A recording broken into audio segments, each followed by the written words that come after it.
Nangandam na ang Department of Education sa Zamboanga City sa pagsaka sa gidaghanon sa mga estudyante nga mutungha inigbalik sa klase. Ang detalye sa report ni PJ De La Peña. Padayon sa pagdawat sa mga enrollees ang Canilar Elementary School sa Zamboanga City. Ang mga ginikanan uban ang ilang anak ang nagunay pagpa-enroll dala ang mga school records.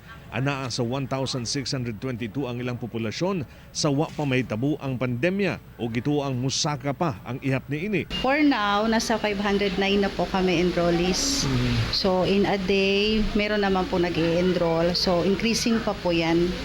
And maybe on August 22, mag-i-increase pa rin yan. Aminado ang Department of Education nga dunay kakulangon sa classroom sa full implementation unya sa face-to-face classes. Busa karon palang daan, ilahan na kining gipangandaman. Meron na tayo dyan mga options. We are going to conduct shifting. And we can also accommodate learners to avail the modular or online classes para ma-maximize natin yung shortage ng classroom natin. Kapin 50 katungaan sa Zamboanga City ang adunay kakulangon sa classrooms. Gikan sa kapin 269,000 ka learners sugod sa elementary, secondary ug senior high school ang naka-enroll kaniadto nga posibleng moabot pa sa 280,000 sa pag-abre sa klase sa August 22, 2022. Ako si PJ De La Peña para sa One Mindanao.